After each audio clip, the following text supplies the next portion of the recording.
Hi friends, எல்லோருக்கும் வணக்கம். இன்றைக்கி சர்க்கரை பூசணிக்காய் வச்சு சூப்பர் டேஸ்ட்டில் ஒரு ஸ்வீட்டான ரெசிபி தான் உங்களுக்காக நான் ஷேர் பண்ண போகிறேன். பாருங்கள் எவ்வளோ அழகாக இருக்குன்னு. அதே மாதிரி சாப்பிட்றதுக்கும் நல்ல டேஸ்ட்டாக இருக்கும்.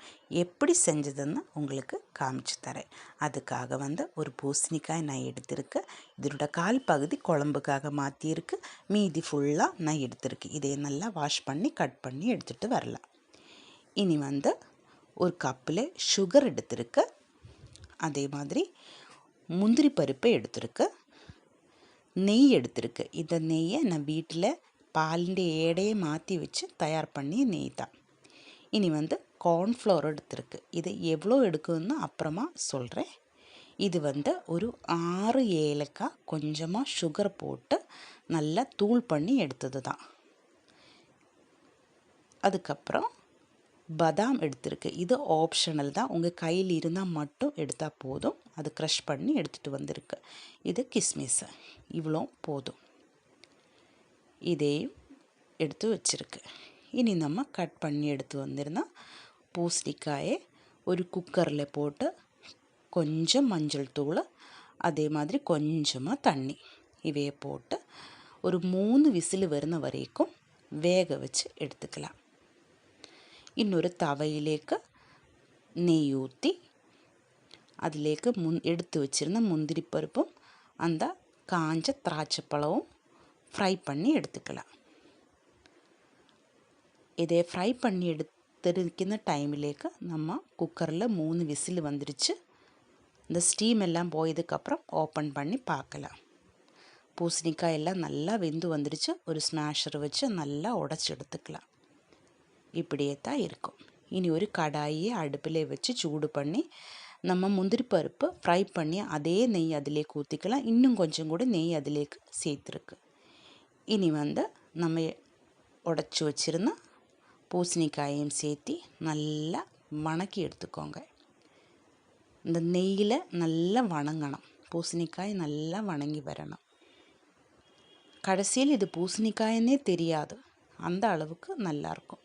இனி கார்ன்ஃப்ளவரில் நின்று 3 டேபிள் ஸ்பூன் கார்ன்ஃப்ளவரை இன்னொரு பாத்திரத்திலேக்கு மாற்றி கொஞ்சமாக தண்ணி ஊற்றி மிக்ஸ் பண்ணி எடுக்கலாம். இப்படியே தான் மிக்ஸ் பண்ணி எடுத்து மாற்றி வச்சுக்கோங்க. போதும், இப்படி தான் இருக்கணும். இடையிலே நம்ம பூசணிக்காயிலேக்கு 1 டேபிள் ஸ்பூன் நெய் நான் ஊற்றியிருக்கேன். இடையில இப்படி நெய் ஊற்றி கொடுத்துட்டே இருக்கணும்.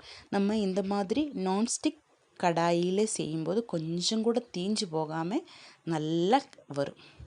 இனி இந்த மாதிரி ஒரு கப்பில் சுகரு நான் 1/4 கப்பு சுகரு தான் இதிலேக்கு போட்டிருக்கு. போதும், இது தான் கரெக்டு இனிப்பாக இருக்கும். அதிகமாக சேர்க்க தேவையில்லை. உங்களுக்கு வேணும்னு வச்சா மட்டும் கொஞ்சம் கூட சேர்த்திக்கலாம். ஆனால் இது கரெக்டாக அளவாக இருக்கும். நல்லா கலரு விட்டுக்கோங்க. இந்த டைமில் கொஞ்சம் நல்லா பூசணிக்காய் தண்ணி மாதிரி வரும். ஆனால் சீக்கிரம் அது கெட்டியாக மறுபடியும் வரும். இனி நம்ம எடுத்து வச்சுருந்த கார்ன்ஃப்ளவரை அதிலேக்கு ஊற்றிக்கலாம். அதையும் நல்லா மிக்ஸ் பண்ணி எடுத்துக்கோங்க. இடையில மறுபடியும் நெய் ஊற்றி கொடுக்கணும். நல்ல கலரு விட்டுட்டே இருக்கணும். கை எடுக்காமல் நல்ல கலரு விட்டு நெய்யில் நல்லா வணக்கி எடுத்துகிட்டே இருக்கணும். இப்படி தான் அதில் தண்ணி எல்லாம் நல்லா வற்றி வரணும். நம்ம கார்ன்ஃப்ளவரில் ஊற்றியிருந்த தண்ணி எல்லாம் வற்றி நல்லா திக்காய் வரும். இப்படியே தான் கலரு விட்டுட்டே இருக்கணும். இனி நம்ம தூள் பண்ணி வச்சுருந்த ஏலக்காய் தூள் அதிலேக்கு சேர்த்திக்கலாம். அதையும் சேர்த்து நல்லா கலரி விட்டுக்கோங்க. இப்படியே இருக்கணும். இதுக்கு நான்ஸ்டிக் பாத்திரம் தான் நல்லா இருக்கும்னு நினைக்கிறேன். இப்படியே தான் நல்லா கலரி விடணும். இடையில நமக்கு இன்னொரு பாத்திரத்திலேக்கு கொஞ்சம் நெய் நல்லா தடவி இப்படியே எடுத்துக்கோங்க. இது கண்ணாடி பாத்திரத்திலோ பீங்காயிலோ வச்சுருந்தா நல்லாயிருக்கும். பிளாஸ்டிக் பாத்திரத்தில் வைக்கக்கூடாது. இப்படியே நல்லா நெய் தடவி எடுத்துக்கோங்க. இனி நம்ம ஃப்ரை பண்ணி வச்சுருந்த திராட்சை பழத்தையும் முந்திரி பருப்பும் நம்ம பூசணிக்காயிலேக்கு சேர்த்திக்கலாம். அதே மாதிரி பாதாம் க்ரஷ் பண்ணியதும் சேர்த்திக்கலாம். இதையும் சேர்த்தி நல்லா மிக்ஸ் பண்ணி எடுக்கலாம்.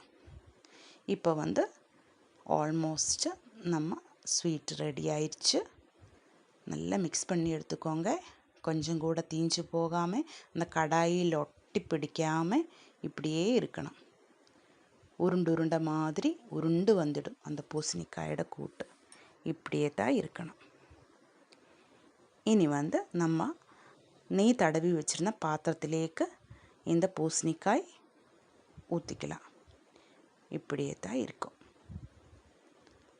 சூப்பராக இருக்கும். பார்க்குறது தானே எவ்வளோ அழகாக இருக்குல்ல, சூப்பராக இருக்கும். இப்படியே தான் இருக்கணும். இனி ഒരു നെയ് തടവിയ സ്പൂണെ വെച്ച് നല്ല ഷേപ്പ് பண்ணி എടുக்கலாம். அந்த பாத்திரத்திൻ്റെ ഷേപ്പിലേക്ക് വരും. നല്ല ஷேப்பு பண்ணி எல்லா கார்னர்லேக்கு போகிற மாதிரி இப்படியே ஷேப்பு பண்ணி எடுக்கலாம். அதுக்கு மேலே நமக்கு இந்த முந்திரி பருப்பும் திராட்சை பழத்தை எல்லாம் வச்சு டெக்கரேட் பண்ணி எடுக்கலாம். இன்னொரு தட்டிலேக்கு நமக்கு ஆறியதுக்கப்புறமா மாற்றிக்கலாம். பாருங்கள், சூப்பராக இருக்குது, எவ்வளோ அழகாக இருக்குது. இதை இனி ஒரு கத்தியை வச்சு கட் பண்ணி எடுக்கலாம். இது கட் பண்ணும்போது உங்களுக்கு தெரியும் எவ்வளோ சாஃப்டாக இருக்குன்னு.